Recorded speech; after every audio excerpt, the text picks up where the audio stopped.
All right, Steeler fans, welcome back. Thank you for sticking around. It's time for us to do the best worst game ever, and that is the over-under game. We did not have it last week.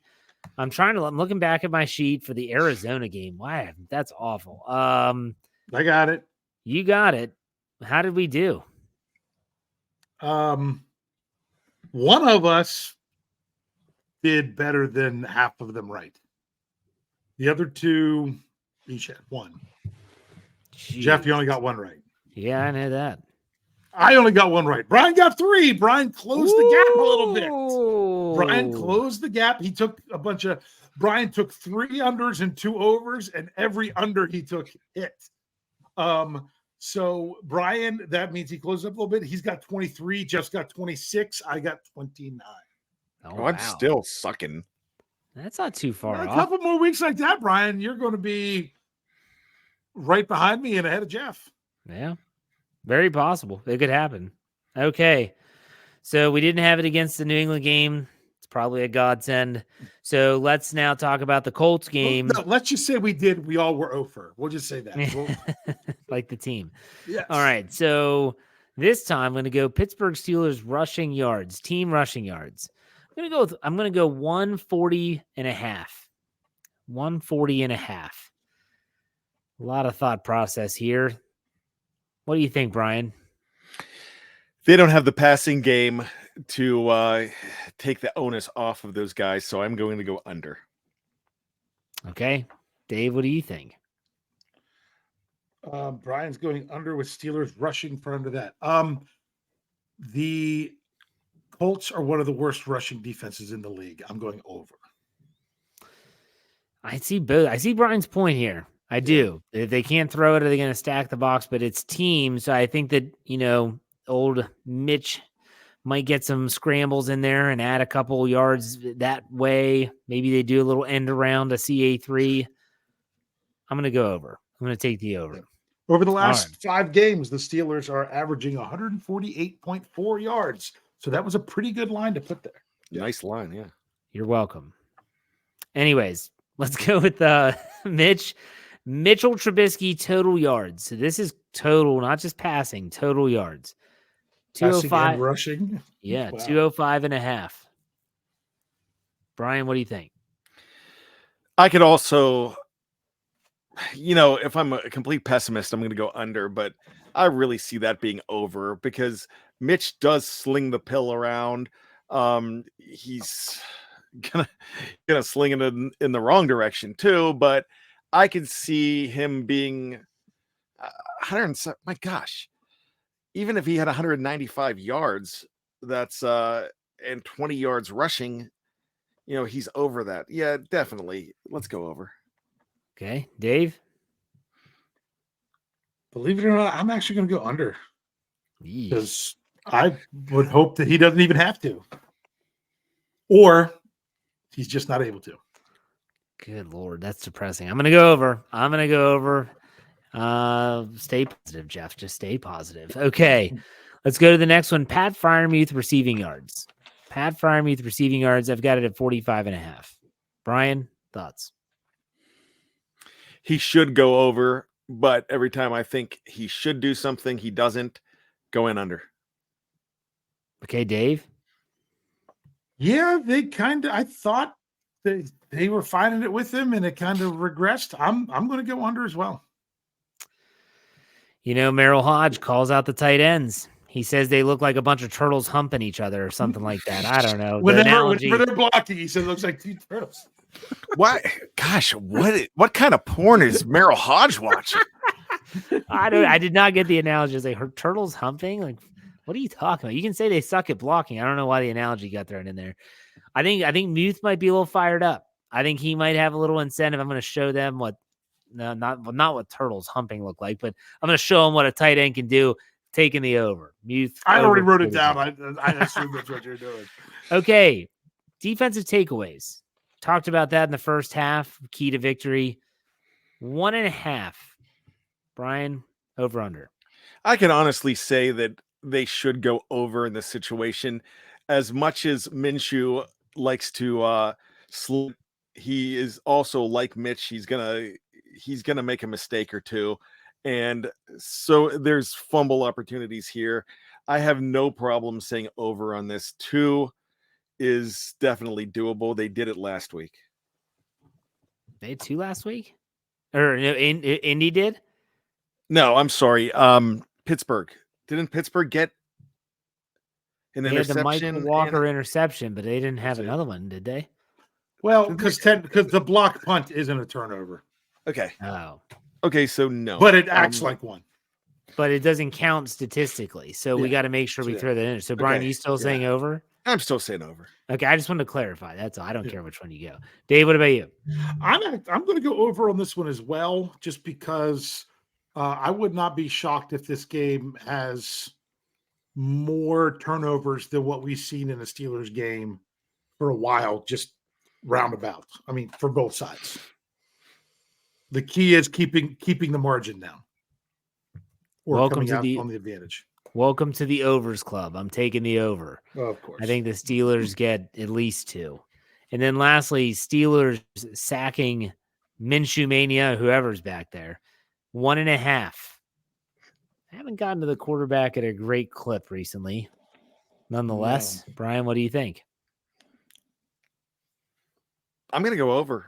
I'm not the king of wishful thinking, but I'm actually quite pessimistic lately. But that should be a given. They should get 2. Okay, Dave. Well, yeah, but I'm going to go over as well because of 2. If it had been 2.5, I probably would have gone with the under. I would have too. Just because the Steelers are averaging 2 sacks a game over the last 5 games. The Colts are averaging just under 2 sacks a game that they're giving up. I mean, they're 1 sack shy of it being exactly the same. So from a numbers crunching perspective, it makes sense. Okay, I'm going to go over. All overs for Jeff. Wishful thinking. Jeff is all over. Just stay positive. Just stay positive. Okay, let's talk about predictions for the game now. The Pittsburgh Steelers are getting 1.5. The last line that I saw is Steelers plus 1.5 on the road with a total of 42.5. So that's Steelers plus 1.5 and a total of 42.5. Brian, how do you see this game playing out? And what is your score prediction? All right. I don't like this game. I'm actually quite nervous about this football game and the Pittsburgh Steelers. I think it's going to be close, but the final score will be closer than what this game actually is. There's going to be garbage time touchdown for the Steelers. So I'm going to go ahead and say 24-20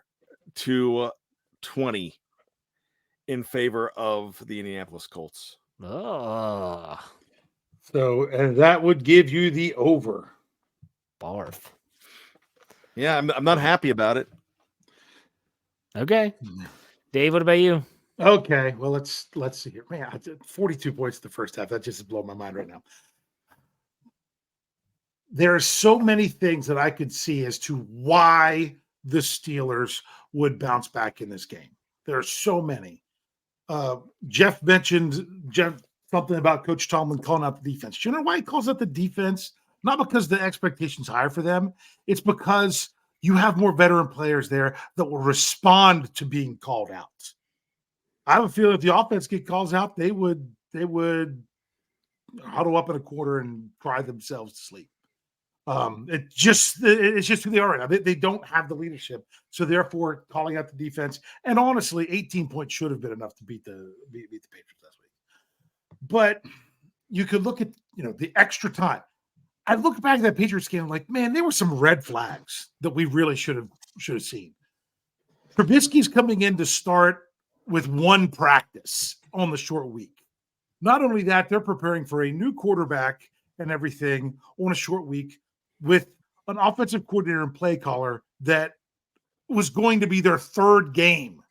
It's when that's not the case for their opponents.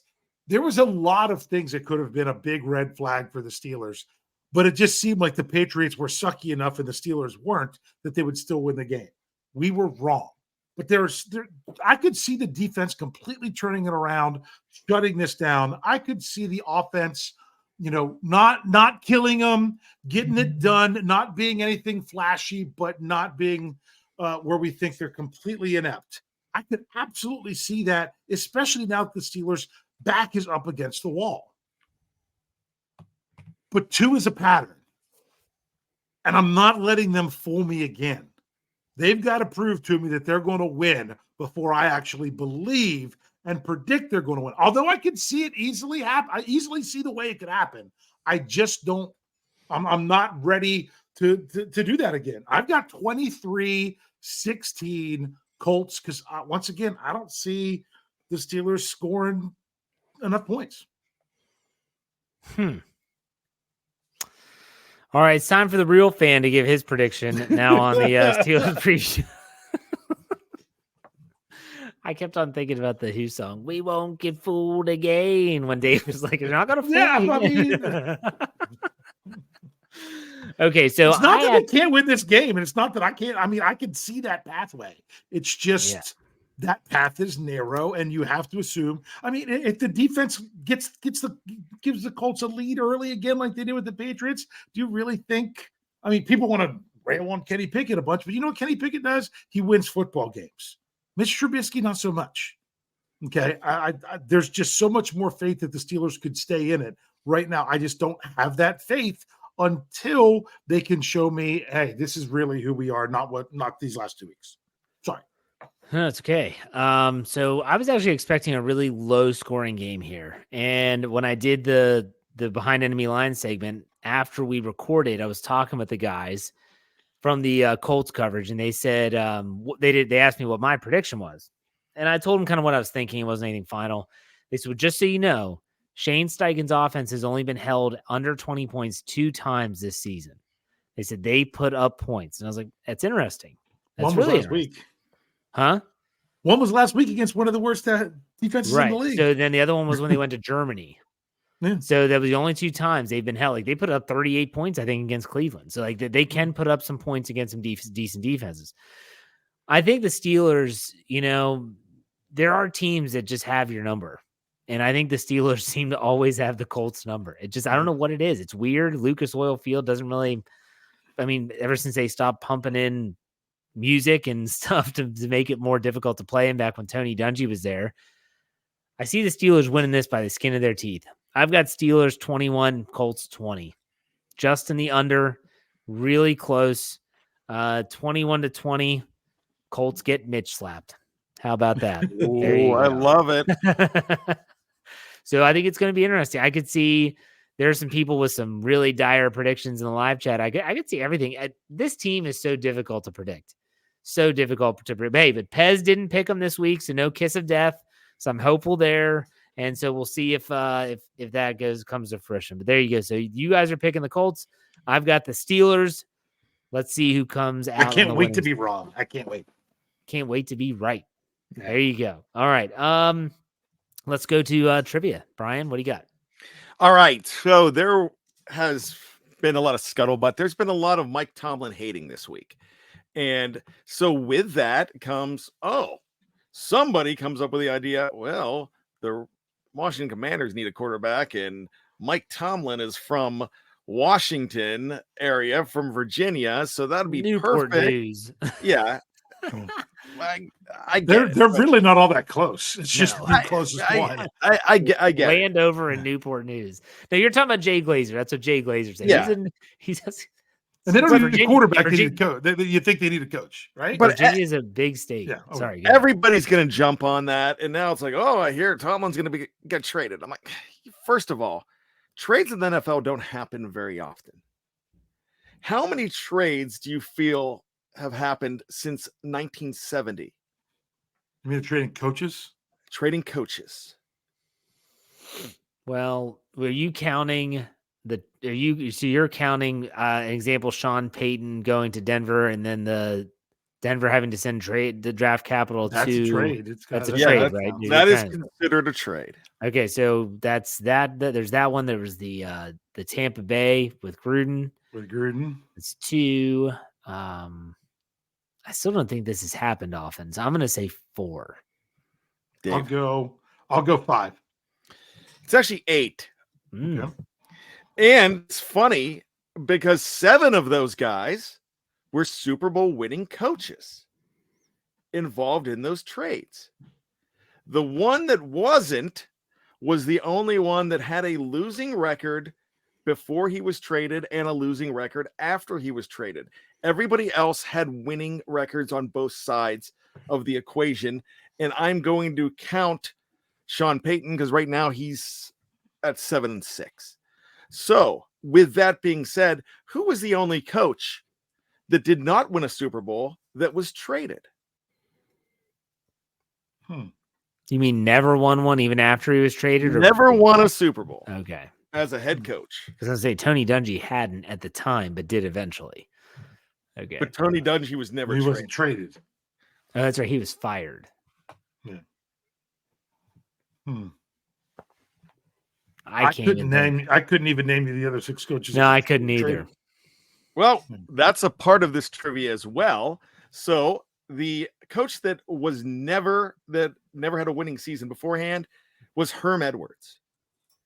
So didn't we quote Herm Edwards earlier in the show? Yeah.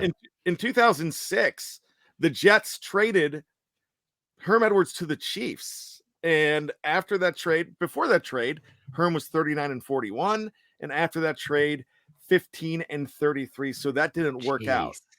But every other coach was, in this case, Super Bowl winners. Was Belichick rated when he went to be with the Jets, and then was it the Jets and then backed out? Did they have to actually trade to then get him? Or am I not thinking right? Yes. Was he one of the 8 is my question. He is one of the 8. Okay. And it's funny because the Jets and Patriots have pulled off 2 trades together, and they were both guys named Bill. Because the other one was Parcells, right? Bill Parcells was the other one. And the other part of this equation that I want to talk about, the Colts, the Steelers' opponent this week, were the first team to trade a head coach. Who was that? I don't know if I could name. Club. This should be easy, but I mean, because I think of course it's got to be pre-Parcells. So, well, no, I'm talking about the Colts. I know. I'm just saying if Parcells was traded and the Colts were the first team to do it, it had to happen obviously before Parcells was traded. So you're talking back then. I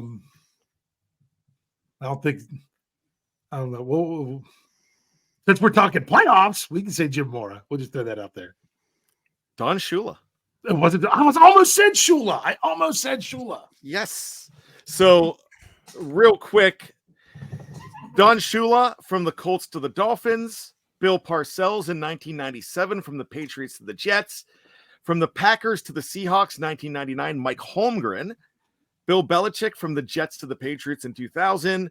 This is the most interesting one. I could have put a question on this one. John Gruden from the Raiders to the Buccaneers, and John Gruden turned around and beat the Raiders in the Super Bowl that very year. Yep. Yeah. That's 2002 and 2006. We already mentioned Herm Edwards. 2019, the Cardinals traded Bruce Arians to the Buccaneers. And in 2023, Sean Payton from the Saints to the Broncos. All of those men, except for Herm Edwards, have won Super Bowls either before or after those trades. Interesting stuff. Good trivia. And the last time the Washington franchise was looking for a head coach, there was still rumors then that they were going to trade for Mike Tomlin. That's always going to be a rumor. I would not bet my house that would ever happen. I don't see the Steelers trading him. Tomlin did grow up a Redskins fan, though. Idolized Joe Gibbs. So, anyways, good stuff. Dave, time for your trivia. All right. When was the last time the Steelers lost to the Indianapolis Colts? I win. 2008. Seriously. Well, that was part of my trivia, because the other thing with that specifically, before I went in another direction, was in that game, the Steelers lost 24-20. There was a player for the Steelers who scored 2 touchdowns. Who scored the 2 touchdowns? Mewody Moore. That is correct. It was Mewody Moore. Sorry, Jeff. I just jumped. Nope, wouldn't have gotten that. Go ahead, you're fine. Okay. So now the next question kind of goes a little bit with something that I was talking about on Stat Geek. Hold on just a second. I gotta bring up my information. When is the last time the Pittsburgh Steelers lost a regular season game that was played on a Saturday?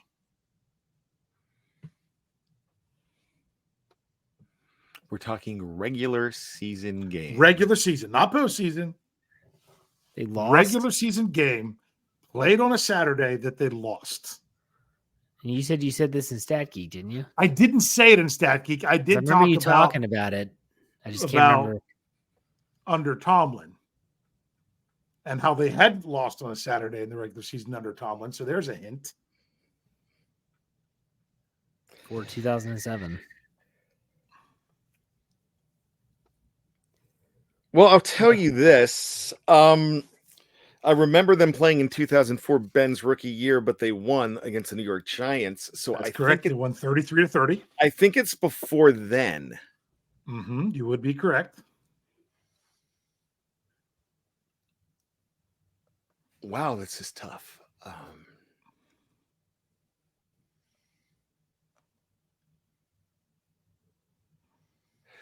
I would go ahead and say, I'm going to go out on a limb, and I'm going to say 1985 against the New York Giants. 1985 with the New York Giants. They did play them on a Saturday, and they did lose. But that is not the most recent one. Okay. The most recent one actually came in 1999 in Kansas City, where they lost 35-19. I do remember week 15, exactly 1 week before Christmas. Yes, I remember that game now. But since then, they have won 5 straight regular season Saturday games, including last year when they played on Christmas Eve. The last 3 times they've played on a Saturday, it was Christmas Eve. In 2022, 2011, and another one? 2004. 2004 was when they played the Giants. Yes. 33-30. That was not Christmas Eve. That was the week before. Oh, we're talking Christmas Eve. Yeah, the last 3. Was it against the Rams? The one against the Rams was the 2011 one. 2011. Didn't they play the Browns one time? And they beat the hell out of them.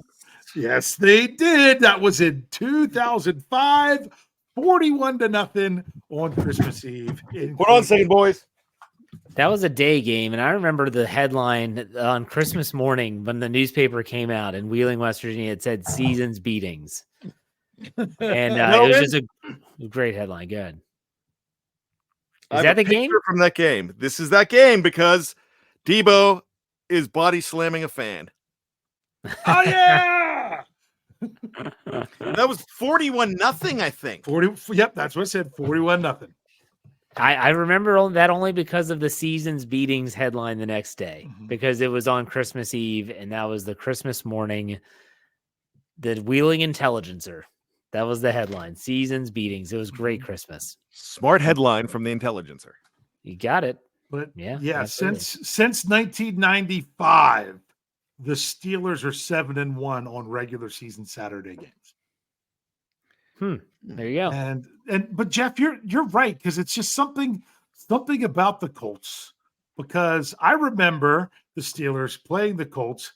Last year they beat them, but the time they played them the year before, I remember sitting in your living room, not at your current residence, but at your previous one. Actually 2 residences. Right. Anyway, and that was the one game that in 2020 that the Steelers won over the last 6 games. That was their only win. And they played terrible the first half. Yeah, they played terrible the first half, came back in the second half, won the game. And there was some people that just thought everything was fixed. And I'm like, one half of football does not fix what's going on with this team. And then we saw it. But that was just, if there was a team they were going to beat over that last stretch, it was going to be the Colts. It just you're right. They're just one of those teams that they seem to have their number. Absolutely. All right, good stuff. Dave, is that it? Oh yeah, all right, good stuff. All right, Brian, why don't you some final thoughts? All right, my final thoughts are simple.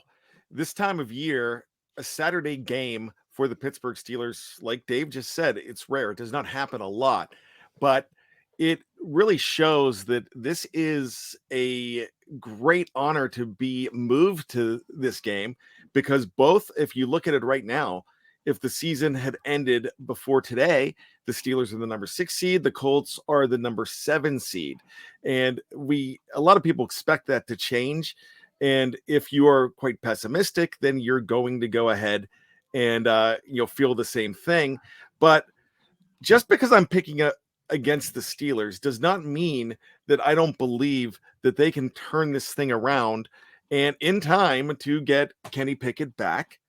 And so that's something that I'm thinking. Mitch has had some wins in him. He had a very important win last year against Carolina as a starter. It's going to happen sometimes. And, Mitch has a win coming to him. And this could be this weekend. Even though I'm not picking it, I'm believing it can happen, and I'm hoping like crazy. Good stuff. Dave, what are your final thoughts? My final thoughts are I'm just tired of picking the Steelers and then losing. Something's got to change. That's why I pick against them. I'd much rather lose picking against them. So, but this team really could come out and show something. Or we could end up tuning in, anticipating it all, and seeing more of the same. I really don't know. But it's been a week. We still got 2 more days till this game. So it's one of those things where are they going to just give the same product on the field, or was that quote unquote mini bye at the perfect time to head into the final quarter of the season? That if you could really pick a time to do that, because I've said time and time again when people ask me, "Oh, who do you think is going to win the Super Bowl?" Look at the teams that are going 3-1 and 4-0 in the last quarter of the season. So any team that's in position to make the playoffs by winning the rest of their games is, I think, in a pretty good position. Now, some people are like, man, you're talking playoffs about the Steelers team. You're even going to mention the word Super Bowl. My thing is, so many times we've seen the Steelers come together and really play well at the end of the season. I just don't know that this year's going to be that year that they can.